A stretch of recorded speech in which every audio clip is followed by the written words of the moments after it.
Ni wakati mwingine tena tunakwenda kuzungumza habari za kiburudani. Mimi bwana nimeamua kuzungumzia kiburudani maana nimeona kuna vitu vingi ambavyo natakiwa ni share na wewe mwana Gift Online TV ili upate kufahamu mengi mazuri. Mwanamuziki wa Bongo Flava Mbosso amejijengea sifa nzuri kutokana na utunzi wa uimbaji wa viwango vya juu kabisa wa nyimbo zake, akigusia hasa mada za mapenzi na starehe. Mbosso, mwanzilishi wa Kan Music, tayari ametoa albamu EP ambazo zimefanya vizuri zikizidi kujipa jina lake umaarufu mkubwa zaidi, kitu kinachomfanyia kuwa na nguvu ya ushawishi fahamu zaidi.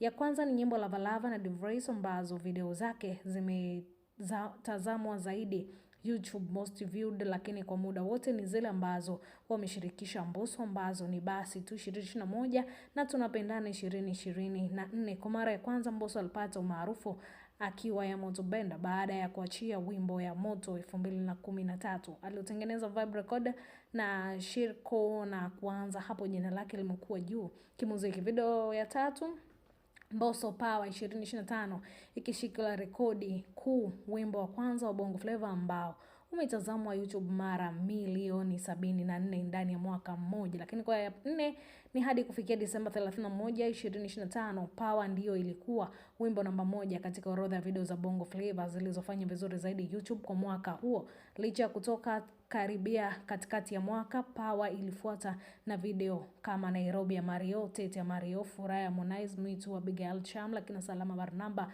Looking For You ya Darasa, Jirani ya Melody, Amanda ya Zuchu na Katamu ya Diamond Platinum. Akiwa na miaka zaidi ya 10 katika muziki, Mbosso ametoa albamu moja, Definition of Love 2021, pamoja na Pia Mbele Ikani 2022 ya Room namba 3 2025, huku akishinda tuzo mbili za muziki Tanzania TMA peke yake na moja akiwa na ya Moto Bende. Sasa tunaona vitu gani ambavyo umeweza kufanya, lakini pia video ya Power imekuja kuzipa nyingine Mbosso kama Baikoko 2021.